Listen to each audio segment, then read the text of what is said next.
உனக்காக இதுமாரி டிஎன்பிசி இன்னைக்கு வந்து நம்ம ஒரு 9 கொஸ்டின்ஸ் சும்மா டீ சாப்பிட்ற டைம் மாதிரி ஒரு சும்மா மினி பிரேக்கில் பார்க்குற மாதிரி பார்க்குறோம் கடன்னு பிரபஞ்சம் எனும் பொருள்படும் காஸ்மாலஜி என்னும் சொல் வந்து காஸ்மாஸ் என்ற சொல்லிலிருந்து பிறந்தது. இது எம்மொழி சொல்.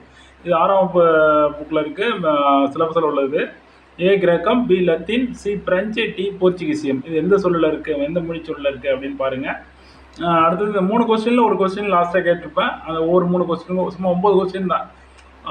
சும்மா ரெஸ்டார் கோல்ல பார்க்கட்டும் அப்படிங்கிறதுக்காக தான். பண்டங்கள் மற்றும் பணிகள் வரி வந்து ஜிஎஸ்டி, அதாவது goods and services tax. GST அமல்படுத்தப்பட்ட நாள் மார்ச் 29, 2017, ஜூலை 1, 2017, மார்ச் 29, 2007, ஜூலை 29, 2017 கொடுத்துருக்கு. இது என்ன ஆன்சர்னு பாருங்க. இந்தியாவில் வருமான வரி அறிமுகப்படுத்தப்பட்ட ஆண்டு. இந்தியாவில் வருமான வரி அறிமுகப்படுத்தப்பட்ட ஆண்டு. இந்த 3 கொஸ்டின்ல ஒரு கொஸ்டின் பின்னாடி இருக்கும். அதனால ஃபர்ஸ்ட் 3 கொஸ்டினா பார்ப்போம். பிரபஞ்சம் என பொருள்படும் காஸ்மாலஜி என்ற சொல் காஸ்மாஸ் என்ற சொல்லிலிருந்து பிறந்தது. இது எம்மொழி சொல் அப்படின்னு பார்த்தீங்கன்னா ஏ கிரேக்க சொல். இது எம்மொழி சொல், கிரேக்க சொல். இது என்ன மொழி சொல்னா கிரேக்க சொல். பண்டங்கள் மற்றும் பணிகள் வரி, அதாவது goods and service tax, GST அமல்படுத்தப்பட்ட நாள் வந்து மார்ச் 29, 2017. மார்ச் அமல்படுத்தப்பட்ட நாள் கிடையாது. இது மார்ச் 29, 2017 பாராளுமன்றத்தில் வந்து பாராளுமன்றத்தில் நிறைவேற்றப்பட்ட நாள். ஜிஎஸ்டி வரி வந்து பாராளுமன்றத்தினால நிறைவேற்றப்பட்ட நாள், ஏற்றுக்கொள்ளப்பட்ட நாள் வந்து மார்ச் 29, 2017. ஜூலை 1, 2017 தான் வந்து ஜிஎஸ்டி வரி அறிமுகமானது. எப்போன்னு பார்த்தீங்கன்னாக்கா ஜிஎஸ்டி வரி அறிமுகமானது ஜூலை 1, 2017. அறிமுகமானது வந்து ஜூலை 1, 2017. அடுத்து இந்தியாவில் வருமான வரி அறிமுகப்படுத்தப்பட்ட ஆண்டு. இந்தியாவில் வருமான வரி அறிமுகப்படுத்தப்பட்ட ஆண்டு எப்படின்னா 1860.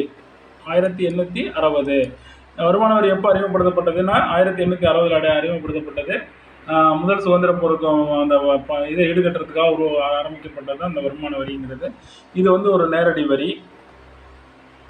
அடுத்தது ஜிஎஸ்டி என்பது ஒரு 4வது கொஸ்டின். இந்த 3 கொஸ்டின் ஒரு கொஸ்டின் கண்டிப்பாக வரும், பார்த்துங்க. பிறகு காஸ்மாஸ் என்னும் சொல் வந்து கிரேக்க சொல்.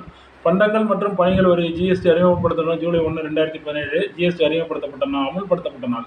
நல்லா தெரிஞ்சுங்க, அமல்படுத்தப்பட்ட நாள். இந்தியாவில் வருமான வரி அறிமுகப்படுத்தப்பட்ட நாள் வந்து 1860. ஜிஎஸ்டி என்பது ஒரு ஏ ஒருமுனை வரி, பி மறைமுக வரி, சி நேர்முக வரி, டி ஏ மற்றும் பி. ஜிஎஸ்டி என்பது ஒருமுனை வரி ஏ, பி வந்து மறைமுக வரி, சி நேர்முக வரி, டி ஏ மற்றும் பி. இது எதுன்னு பாருங்க. ஏ ஜிஎஸ்டி என்பது ஒரு எதுன்னு பாருங்க, ஒருமுனை வரி. அடுத்தது ஜிஎஸ்டி அறிமுகப்படுத்திய நாடு. முதல்ல ஜிஎஸ்டி அறிமுகப்படுத்திய நாடு எது அப்படின்னா A Canada, B Italy, C Germany, D France. எது அறிமுகப்படுத்திச்சுன்னு பாருங்க. அடுத்தது சூரிய ஒளி பூமியை வந்தடைய எடுத்துக்கொள்ளும் காலம். சூரிய ஒளி பூமியை வந்தடைய எடுத்துக்கொள்ளும் காலம் 8.20 வினாடி, 8.20 நிமிடம், 8.20 நொடி, 8.20 மணி நேரம். இதை எது நல்லா பார்த்துங்க. சூரிய ஒளி பூமியை பூமி அடைய எடுத்துக்கொள்ளும் காலம். ஜிஎஸ்டி என்பது ஒரு இன்டைரக்ட் டேக்ஸ், அதாவது மறைமுக வரி மற்றும் ஒருமுனை வரி.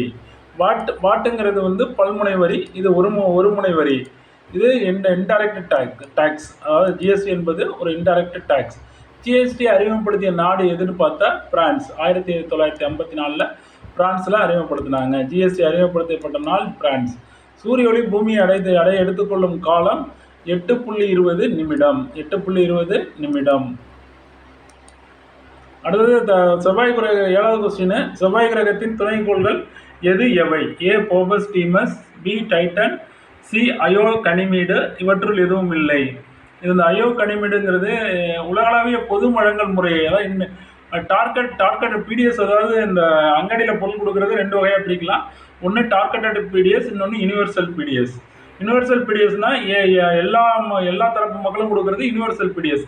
ஏழா பணக்காரவங்க அப்படி இல்லாமல் எல்லாருக்கும் பொருள் கொடுத்தாக்கா, குறைந்த விலையில் பொருள் கொடுத்தாங்க, மலிவு விலையில் பொருள் கொடுத்தா அது யூனிவர்சல் பிடிஎஸ். டார்கெட்டட் பிடிஎஸ்னா வறுமை கோட்டு கீழுக்குள்ள மக்களுக்கு மட்டும் கொடுக்கறது தான் டார்கெட்டட் பிடிஎஸ். டார்கெட்டட் பிடிஎஸ்ல உள்ள அல்லாதது எதுன்னு கேட்பாங்க. அது தமிழ்நாடு தான். உலகளாவிய பொது வழங்கல் முறையை கொண்ட இது, அதாவது உலகளாவிய பொது வழங்கல்னா யூனிவர்சல் பிடிஎஸ். அந்த யூனிவர்சல் பிடிஎஸ் கொண்டுள்ள மாநிலம் எதுன்னு பாருங்க, 4 மாநிலத்தில்.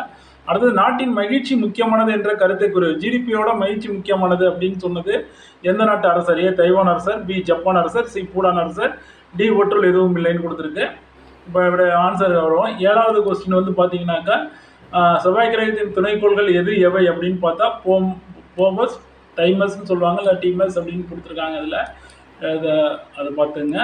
அடுத்தது அயோ கனிமிடுங்கிறது இதோட வியாழனோட துணைக்கோள்கள், அதாவது குருவோட துணைக்கோள்கள் வியாழன். அடுத்தது உலகளாவிய பொது வழங்கல் முறையை கொண்டுள்ள மாநிலம் எதுன்னு பார்த்தீங்கன்னா தமிழ்நாடு. யூனிவர்சல் பிடிஎஸ் உள்ள ஒரே மாநிலம் தமிழ்நாடு மட்டும். நாட்டின் மகிழ்ச்சி முக்கியமானது என்ற கருத்தை கூறியவர் யாருன்னா பூடான் அரசர். நாட்டின் மகிழ்ச்சி முக்கியமானது என்று கூறிய அரசர் யாருன்னா பூடான் அரசர். உலகளாவிய பொது வழங்கல் முறை கொண்டுள்ள நாடு தமிழ்நாடு. செவ்வாய் கிரகத்தின் துணைக்கோள்கள் போபஸ், டீமஸ். நாட்டின் மகிழ்ச்சி முக்கியமானது என்ற கருத்தை கூறியவர் பூடான் அரசர். இப்போ இந்த கொஸ்டினுக்கு ஆன்சர் பண்ணுங்கள். இந்த 9 கொஸ்டினில் 3 கொஸ்டினுக்கு கொடுத்துருக்கோம். இந்த ஆன்சரை கமெண்டில் போடுங்க. உலகளாவிய பொது வழங்கல் முறையை கொண்டுள்ள மாநிலம் இது? A Bihar, B Punjab, C Tamil Nadu, D Keralam. ஜிஎஸ்டியை அறிமுகப்படுத்திய நாடு எது? A Canada, B Italy, C Germany, D France. 3வது கொஸ்டின், பண்டங்கள் மற்றும் பணிகள் வரி ஜிஎஸ்டி அமுல்படுத்தப்பட்ட நாள் எது? March 29, 2017, B July 1, 2017, C March 29, 2007, D July 29, 2017.